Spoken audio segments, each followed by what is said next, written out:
Hello प्यारे दोस्तों, स्वागत है आपका इंटरव्यू क्लासेस में। बात करेंगे अपने कक्षा 8वीं बोर्ड के हिंदी विषय के मॉडल पेपर के कंप्लीट सॉल्यूशन के बारे में। संपूर्ण पेपर का हल देखेंगे जिसमें आपके 1 से 25 तक सभी प्रश्नों के उत्तर एकदम करेक्ट आपको इस वीडियो में मिलने वाले हैं। चैनल पर नए हो तो चैनल को सब्सक्राइब जरूर कर लीजिएगा, क्योंकि आपके लिए आपकी बोर्ड परीक्षा में सभी विषयों के ओरिजिनल मॉडल पेपर यहाँ पे मिल जाएंगे। सभी विषयों के, चाहे आपके हिंदी हो, गणित हो, सामाजिक हो, संस्कृत हो, विज्ञान हो, सभी के मोस्ट इंपॉर्टेंट क्वेश्चंस आपको यहाँ पे मिलेंगे जो एग्जाम में आपकी बहुत हेल्प करने वाले हैं। ठीक है, तो चैनल को सब्सक्राइब जरूर कर लीजिएगा। सबसे पहले देखते हैं, आपके जो समय अवधि है वो रहने वाली है 2.5 घंटे की।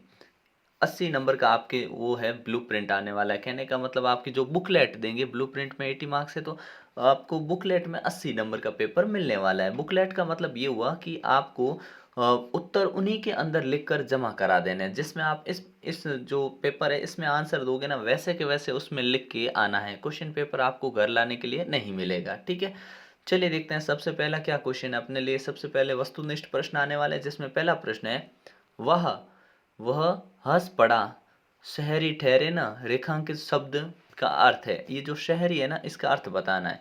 तो इसका मतलब होता है शहर में रहने वाला। बी ऑप्शन करेक्ट होगा। तो यहाँ पर आपको अपने बुकलेट में बी भर के आ जाना है। क्या लिख देना? ब लिख देना यहाँ पे। ठीक है ना, ब लिख देंगे। अगला देखिए, बस की यात्रा पाठ के अनुसार बस की स्थिति कैसी थी।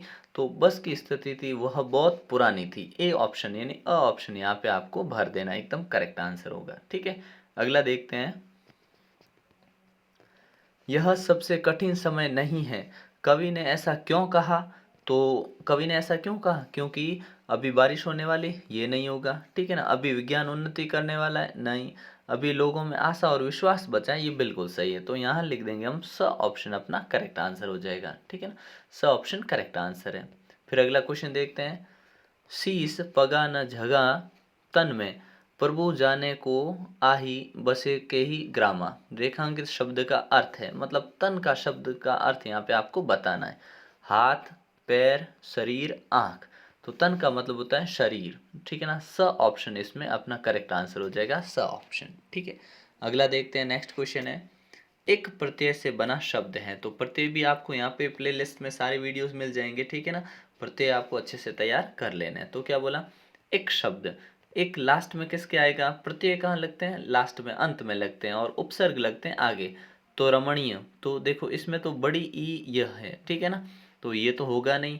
सामाजिक, इसमें आपके एक प्रत्यय होगा। ठीक है ना, क्या बनता है अलग करें शब्द को? तो समाज, समाज धन, हिंदी में बोलते हैं धन इक। ठीक है ना, तो बनेगा सामाजिक। ठीक है, पिकनिक, तो इसमें पिकन कोई शब्द नहीं होता। ठीक है, शब्द मतलब होना चाहिए। ठीक है ना, पराजित, पराजित में परा और जीत, यहाँ कहने का मतलब इसमें भी इक प्रत्यय अपना नहीं है। ठीक है, चलिए अगला देखते हैं, अभी भी एक रेलगाड़ी, वाक्य में रेखांकित में बहुवचन ढूंढना। मतलब इस रेलगाड़ी का जो है, अभी भी एक रेलगाड़ी आती जाती है, तो इसमें अपने रेलगाड़ी का बहुवचन। तो देखिए रेलगाड़ियाँ, तो इसमें चंद्र बिंदु नहीं है। ठीक है, रेलगाड़ियाँ डी बड़ा कर दिया, इसमें चंद्र बिंदु है पर डी बड़ा कर दिया। जब भी लास्ट में किसी शब्द के कोई बड़ी ई की मात्रा होती है तो या लगाने से वो छोटी ई की मात्रा बन जाएगी। तो सी ऑप्शन यहाँ पे करेक्ट आंसर हो जाएगा, स। अगला क्वेश्चन देखते हैं अपने, जहाँ पहिया है पाठ के अनुसार हवाई जहाज उड़ाने जैसी उपलब्धि हैं, घोड़ा दौड़ाना, बस चलाना, साइकिल चलाना, नाव चलाना।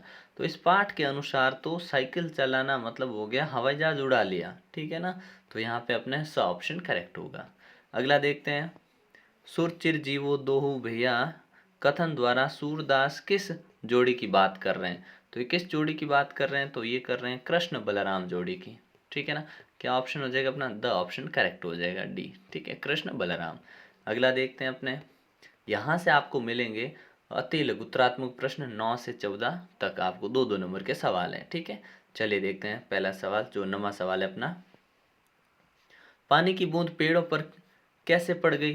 तो आंसर लिखेंगे, पानी की बूंद, आपको यहाँ पे इतनी जगह मिलेगी ना, उसी जगह में लिखना है। ठीक है ना, तो जगह पर्याप्त रहेगी आपके लिए। ठीक है, पानी की बूंद पेड़ के पास की भूमि पर बहुत दिनों से इधर उधर घूम रही थी। वह कणों का हृदय टटोलती फिरती थी। अतः पेड़ों के रोंों द्वारा पकड़ी गई। ठीक है ना, कैसे पकड़ी गई, तो पेड़ों के रोंों द्वारा वो पकड़ी गई, इधर उधर घूम रही थी। अगला है, आकाश को लेकर क्या मैं चाटूंगा, बाज और सांप पाठ के अनुसार सांप ने ऐसा क्यों कहा। तो आंसर होगा, सांप एक गुफा में रहता था, उसे ही आरामदायी और सुरक्षित मानता था। वह स्वतंत्र या खुले आकाश की अहमियत नहीं समझता था, इसलिए उसने ऐसा कहा। जब उससे बोला कि आकाश के बारे में, तो उसने कहा आकाश का मैं क्या चाटूंगा, तो वो सबसे ज़्यादा सुरक्षित अपनी गुफा को मानता था, इसलिए उसको स्वतंत्रता का कोई ऐसा ज्ञान था नहीं। ठीक है, अगला है अपने, दिन प्रति हानि होती गोरस की, सूरदास के पद पाठ के अनुसार गोपी ने यशोदा से ऐसा क्यों कहा। तो क्यों कहा, देखिए, क्योंकि श्री कृष्ण अपने साथियों के साथ प्रतिदिन उनके माखन को चुरा लेते थे, इसलिए ऐसा कहा गया है। ठीक है ना, अगला प्रश्न है अपना, भगवान के डाक के पाठ के अनुसार पक्षी और बादल एक देश से दूसरे देश क्यों जाते हैं। तो वो इसलिए जाते हैं क्योंकि ये ईश्वर के डाक हैं, जो ईश्वर का संदेश संपूर्ण विश्व को सुनाते हैं। क्या करते हैं, ईश्वर का संदेश जो होता है संपूर्ण विश्व को सुनाते हैं। अगला है, सु उपसर्ग लगाकर आपको दो नए शब्द बनाने हैं। तो आपको इतना ध्यान रखना पड़ेगा कि सु लगाने से उन दोनों का पहले तो मीनिंग निकलना चाहिए, मतलब उपसर्ग लगाते ही शब्द का अर्थ होना चाहिए, फिर सु लगाना चाहिए। ठीक है, तो यहाँ पे पहला हम लिख देंगे, जैसे हमने लिखा सुपुत्र। ठीक है ना, पुत्र के आगे सु लग गया, सुपुत्र बोल सकते हैं। ठीक है ना, और हम बोल सकते हैं सुविचार। विचार कैसा है, सुविचार, अच्छा विचार है। ठीक है ना, सु ऐसे लगना चाहिए। एक बोल सकते हैं हम अपने सुशिक्षा। ठीक है ना, और इस प्रकार के कई आप शब्द बना सकते हैं। ठीक है ना, ये ध्यान रखना।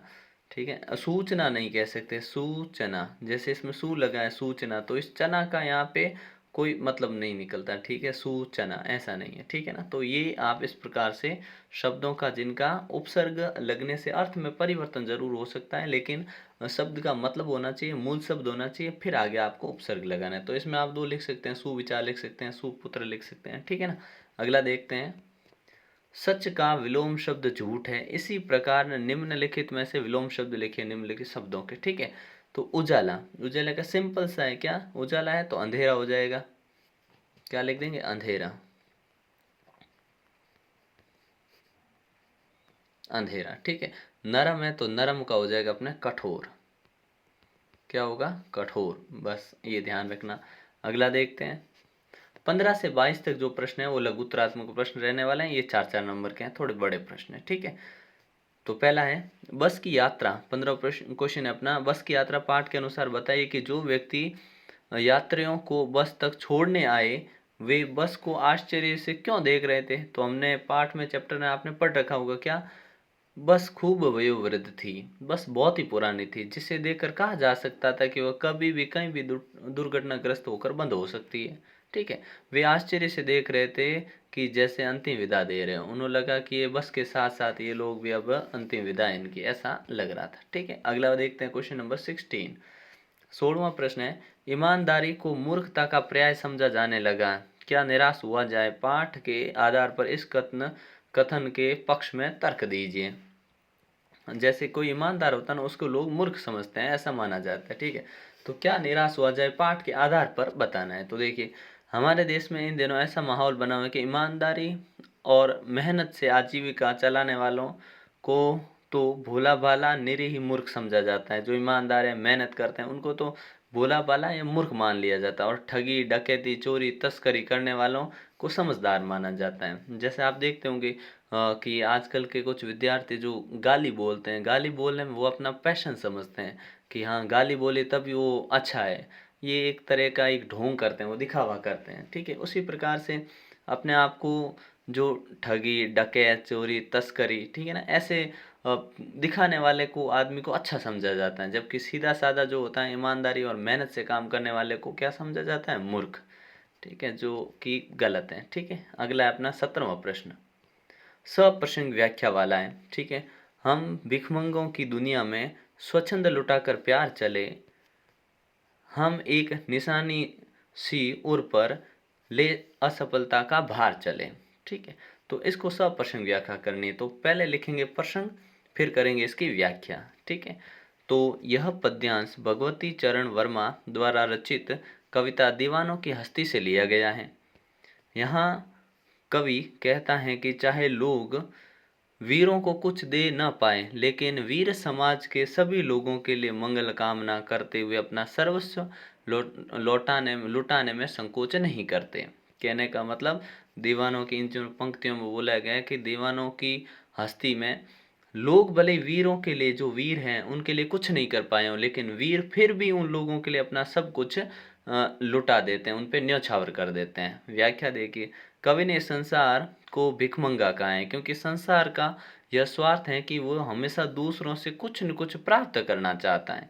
किसी को कुछ देने का स्वभाव उनके अंदर नहीं होता है, लेकिन बलिदानी वीर सभी पर समान रूप से प्रेम लुटाते हैं। उनके हृदय पर एक ही असफलता की निशानी है कि उनके द्वारा अत्यधिक प्रयत्न के बावजूद भी वे जो है स्वाधीनता के लिए संघर्ष करते रहते हैं और लोगों के लिए अपना सब कुछ न्यौछावर करते रहते हैं। ठीक है, तो ये होगा। ठीक है, अगला क्वेश्चन देखते हैं अपने 18वां, जो यहाँ पे आपको मुहावरे दिए और दो दो नंबर के दिए। ठीक है, निम्नलिखित मुहावरों का अर्थ बताकर वाक्य में प्रयोग करना है। तो अपने सवाल है, दुम दबाकर भाग जाना, तो इसका मतलब होता है डर कर भाग जाना। वाक्य में प्रयोग क्या होगा, पुलिस की गाड़ी को देखते ही चोर दुम दबाकर भाग गए।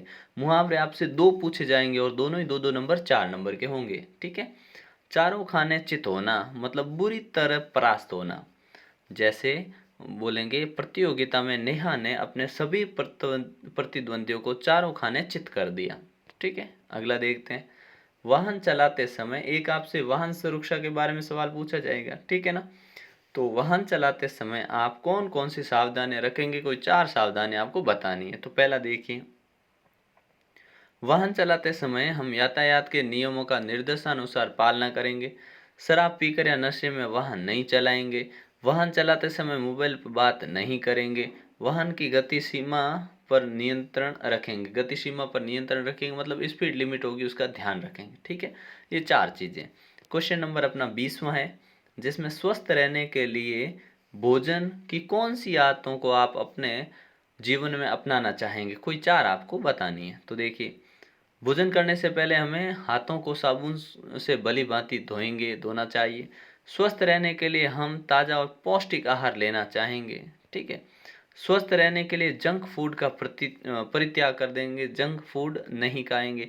स्वस्थ रहने के लिए भोजन निश्चित समय पर करेंगे, जो समय फिक्स है उस समय। ठीक है, रात को 12 बजे खाना खाना, ऐसे अनिश्चित समय का उपयोग नहीं करेंगे, सही टाइम से भोजन किया करेंगे। ठीक है, 21वां प्रश्न है अपने। ठीक है, ये 4 नंबर के। अब यहाँ बड़े प्रश्न हैं जिनमें ज़्यादा आपको मेहनत नहीं करनी पड़ेगी, रिक्त स्थान पूछे जाएंगे। जैसे देखिए, मुख, माला, साध, बेरी, ज्ञान, शीतल, इन शब्दों को भरना है। तो देखिए, जाति न पूछो साध की, यहाँ साध लिख दिया है। ठीक है, पूछ लीजिए ज्ञान, तो यहाँ से लिख दिया आपने ज्ञान। ठीक है, साध आ गया, ज्ञान आ गया। फिर है डैश, तो कर में फिरे, कर में क्या फिरती है, हाथ, सॉरी माला, कर यानी होता है हाथ, हाथ में होती है माला। और फिर है जीभी फेरे मुख माही, यहाँ आ जाएगा मुख। ठीक है, फिर है जग में बैरी कोई नहीं, बैरियन दुश्मन, जो मन शीतल हो, जो मन स्वच्छ साफ होता है तो कोई दुश्मन नहीं होता है।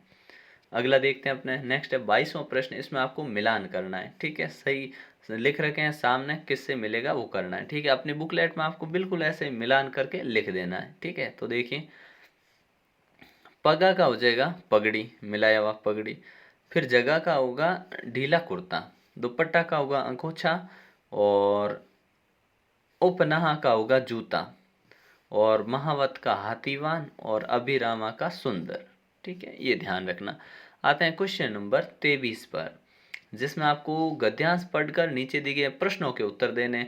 गद्यांश क्योंकि अपने पाठ में से तो सबको ये पढ़ा हुआ है बड़ा आराम से। ठीक है, 8 नंबर का है और पढ़ के उत्तर देना बड़ा आसान काम है। तो पहला पूछा है, बदलू कौन था। तो अगर ये आप नहीं भी पढ़ो तो भी चैप्टर में आया हुआ, आपने कोई दिक्कत नहीं। तो बदलू लाख की चूड़ियाँ बनाने वाला मनिहारी था, जो आपको लाइन इसमें हू बहू यहाँ मिल जाएगी। ठीक है ना, बदलू मनिहारी था, चूड़ियाँ बनाने का उसका पैतृक पेशा था, ये हो गया। ठीक है, अगला है, बदलू का पैतृक पेशा क्या था।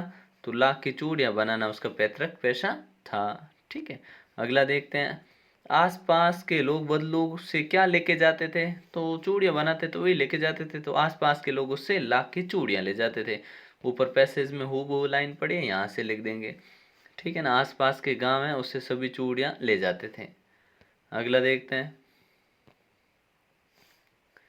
वस्तु विनिमय क्या है, तो किसी वस्तु या सेवा के बदले दूसरी वस्तु या सेवा देना वस्तु विनिमय कहलाता है। इसमें पैसे का लेन देन नहीं होता है, उसको हम कहते हैं वस्तु विनिमय, ठीक है। अगला क्वेश्चन है अपना 24वां प्रश्न, जिसमें आपको क्या करना है कि प्रार्थना पत्र लिखना है। क्या आप राजकीय बालिका उच्च माध्यमिक विद्यालय उल्लासपुरा की छात्रा रोहिणी और आपके पिताजी का स्थानांतरण कोटा हो गया है, तो कोटा उनके साथ जा रहे हैं, तो आपको टीसी चाहिए, उसके लिए आपको लिखना है। तो देखिए सेवा में, फिर इधर से लिखेंगे श्रीमान प्रधानाध्यापक जी महोदय राजकीय बालिका उच्च माध्यमिक विद्यालय उल्लासपुर। जो क्वेश्चन में एड्रेस स्कूल का नाम दिया वही लिखेंगे, अगर नहीं दिया है तो फिर आप जिस विद्यालय में पढ़ते हैं उसका आप लिख सकते हैं। फिर जहाँ सेवा जिस लाइन में आ रहा है उधर ही आएगा विषय, स्थानांतरण प्रमाण पत्र के संबंध में महोदय। फिर आएगा अपने अगले जस्ट जहाँ महोदय खत्म हुआ उसके जस्ट नीचे अगली लाइन में उपयुक्त विषय अनुसार नम्र निवेदन है कि मेरे पिताजी का स्थानांतरण यहाँ से कोटा हो गया, मैं परिवार सहित उनके साथ कोटा जा रही हूँ और यहाँ अध्ययन करने में असमर्थ हूँ, मतलब यहाँ नहीं पढ़ पाऊंगी, अतः प्रार्थना है कि मुझे स्थानांतरण प्रमाण पत्र दिलवाने की कृपा करें, धन्यवाद, आपकी आज्ञाकारी शिष्या रोहिणी, कक्षा 8th, ठीक है ना। इस प्रकार से आपको लिख देना है। उसके बाद 25वां प्रश्न रहेगा, गजब का रहने वाला है, क्योंकि यहाँ पे आपको 4 टॉपिक मिलेंगे और 4 टॉपिक में से आपको कोई एक उठाना है। यहाँ 8 नंबर का आपके क्वेश्चन है। मोबाइल की उपयोगिता, पर्यावरण संरक्षण, रक्षाबंधन, शिक्षा का महत्व, आप कोई भी एक टॉपिक पे लिख सकते हैं, ठीक है। तो यहाँ पे हमने लिख दिया मोबाइल की उपयोगिता। सबसे पहले आप शुरू करेंगे अपने प्रस्तावना से, ठीक है। प्रस्तावना के बाद मोबाइल फ़ोन के उपयोग। प्रस्तावना में क्या आता है, देखिए कि मोबाइल आज की दिनचर्या का महत्वपूर्ण अंग बन चुका है। यह एक छोटा सा इलेक्ट्रॉनिक उपकरण है जिससे हम किसी भी रंगीन फोटो वीडियो को दूसरों को तक पहुंचा सकते हैं, वीडियो कॉलिंग से बात कर सकते हैं आमने सामने। ये इसके आ जाएगा प्रस्तावना में। दूसरा है मोबाइल फ़ोन के उपयोग क्या है, तो इनका उपयोग कहाँ है, प्रचलन दिन ब दिन बढ़ रहा है। बातचीत करना हो, संदेश भेजना हो, वीडियो भेजना हो, बैंकिंग क्षेत्र में हो, नौकरी के क्षेत्र में, सूचना समाचार पत्र या समाचार प्रेषण हो, कला के क्षेत्र में हो, हर जगह मोबाइल बहुत ज़्यादा उपयोगी है। मोबाइल फ़ोन से होने वाली कुछ हानियाँ भी लिख देते हैं, ठीक है ना। तो हानियाँ क्या होती हैं कि इसके अत्यधिक प्रयोग से मानसिक तनाव बढ़ता है, मानसिक स्वास्थ्य पे फर्क पड़ता है, नींद नहीं आती है, यादाश्त पे दुष्प्रभाव पड़ता है, कमज़ोर हो जाती हैं, ठीक है ना, ये ध्यान रखना। और पर्यावरण के लिए भी ये प्रदूषण का कार्य करता है। फिर है उपसार। मोबाइल फ़ोन उपसार में क्या आता है, जो ऊपर का है ना हमने उसको शॉर्ट में लास्ट में ये बताना, ठीक है ना। मोबाइल फ़ोन सूचना संचार का एक साधन है, इसका सीमित उपयोग करके ही यह हमारे लिए वरदान सिद्ध हो सकता है, ठीक है। यहाँ पे अपने ये सारे क्वेश्चंस कंप्लीट होते हैं, जो कि 25 प्रश्न है अपने, ठीक है, मॉडल पेपर के अंदर। इनको अच्छे से आप तैयार कर लीजिए, ठीक है ना। कोई दिक्कत आती तो आप कमेंट सेक्शन में पूछ सकते हैं। मिलते हैं नेक्स्ट पार्ट में, तब तक के लिए जय हिंद जय भारत।